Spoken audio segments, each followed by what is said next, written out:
Well, I hope you guys are finding yourselves in good spirits today. And what we've been talking about has been the idea of acceleration. And we got a huge toolbox full of equations.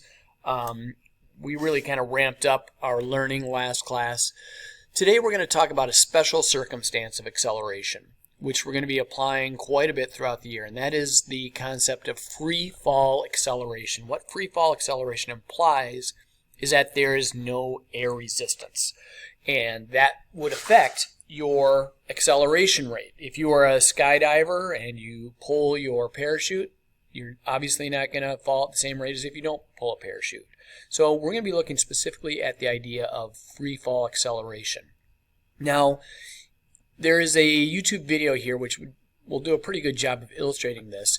If I don't have any air resistance, all objects will accelerate at the same rate. And this was shown in a famous demonstration on the moon, and there's a YouTube video clip of this.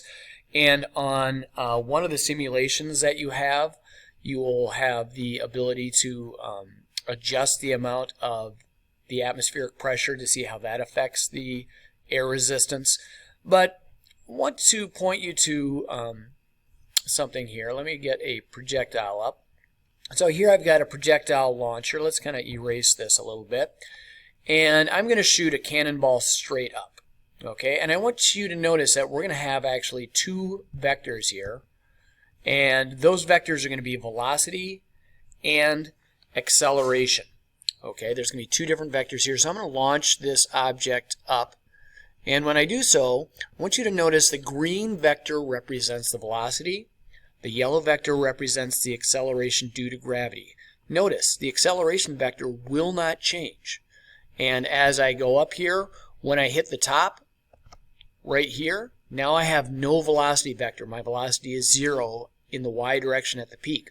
But my acceleration vector is this constant negative direction. It does not change. And the velocity will increase as it drops to the ground. So that's something to kind of bear in mind here as we are going through these.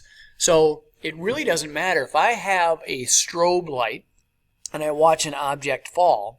It doesn't matter if I give it a sideways component of velocity. The y component of velocity is independent of that, and it will fall at the same rate. So you notice after the same amounts of time, these two balls will fall at the same rate.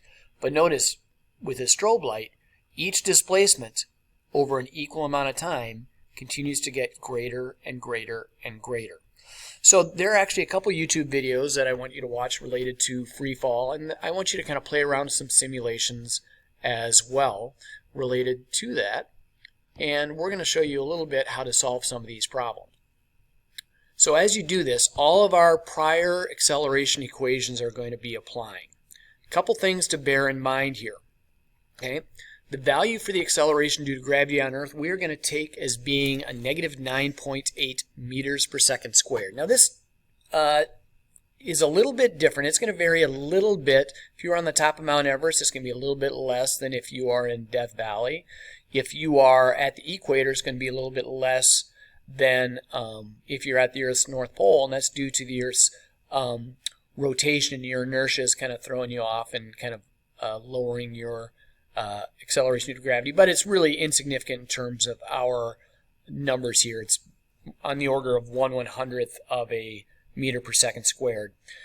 In all the previous equations you used, whether it's delta y equals 1/2 at squared, all you have to do is substitute g for a in those equations, or you can keep a, it doesn't matter, but that value is going to be a constant, negative 9.8 meters per second squared.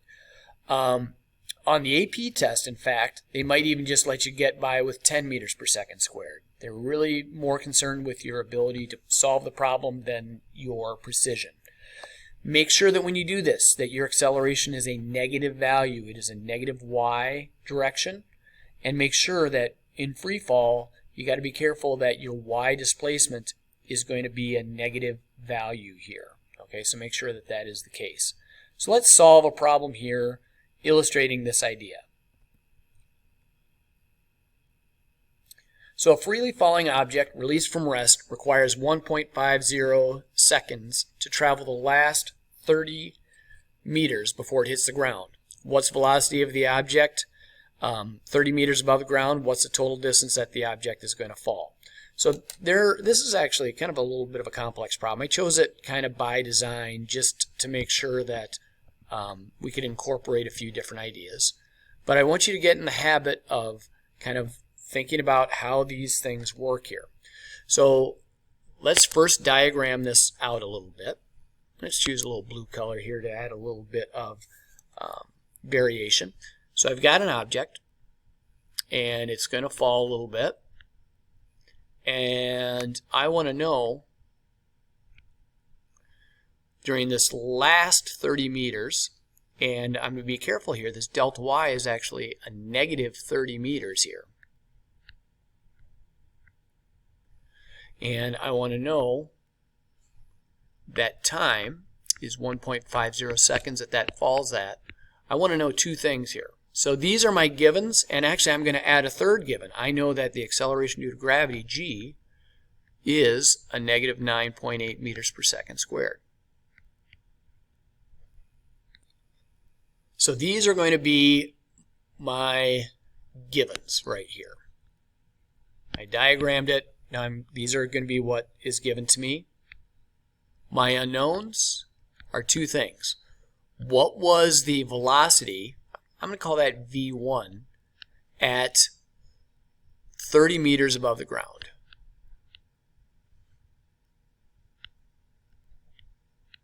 I apologize for my penmanship. I'm kind of getting used to this. And also, what was my total delta y? Those are two things that I don't know that I'm going to try to solve in this problem. So I'm going to look for equations that are going to help me out. And I'm going to go to my toolbox to find those equations that are needed. So I need to find an equation where I have a delta y, I have time, and I have an acceleration. And so to solve the first equation, I'm going to rearrange this equation. Delta y equals v1 t plus 1/2 at squared. And I'm just going to substitute g for that a in a couple minutes here. And I'm going to rearrange this puppy because I know my delta y, I know my time, and I know what the acceleration is due to gravity. So I'm going to rearrange this, and I'm going to say that delta y minus 1/2 at squared, I'm just tossing that at squared over to the other side here, is going to equal my v1 times my time. Now I want to isolate this v1. I'm going to flip this v1 back over to the left side because I kind of like it that way.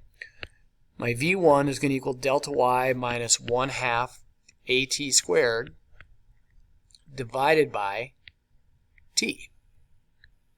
So that's the equation I'm going to be going for. So now I'm going to substitute in what I know. I know that my delta y is a negative 30 meters. You got to watch your signage here, minus 1/2. Be careful, my acceleration's a negative 9.8 meters per second squared. And I'm kind of running out a little bit of room here in my numerator. But my time is, and you'll notice here, I've got this t squared here, so I got to be careful with that. 1.50 seconds squared. And this whole puppy right here is all going to be above my value for t, which is 1.50 seconds. Now some nice things happen as a result of this. You'll notice that when I have this seconds and I square it, that's going to eliminate this second squared here, so they're going to reduce down to 1.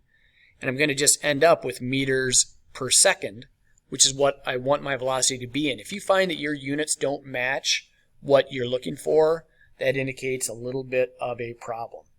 So now when you crunch this out, you're going to find that your velocity at 30 meters above the ground is going to end up being, and you need to be careful here, it's going to end up being a negative 12.7 meters per second. Okay, so that's going to be our first part of that problem. So that solves for the first part of the problem. Second part of the problem, we are looking for our total delta y here, so let's kind of separate these two. So our unknown for the second part is going to be our delta y total, and that's going to equal our delta y for the first part plus our delta y for the second part. So that is our unknown. So we already know what the delta y for the second part is. That's going to be that negative 30 meters. So now we need a delta y for the first part.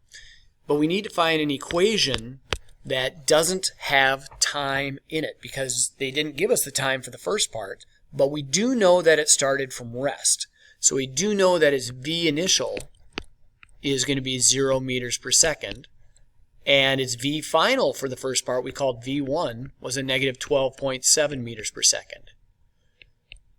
So do we have an equation that's out there where we have our v initial, where we have our v final, we know our acceleration due to gravity, we have an equation that's out there that can solve for our delta y1, and that is vf squared equals vi squared plus 2a, and we used delta x before, but we can just call it delta y right now because it doesn't matter which direction we're going in, we're just substituting in that idea.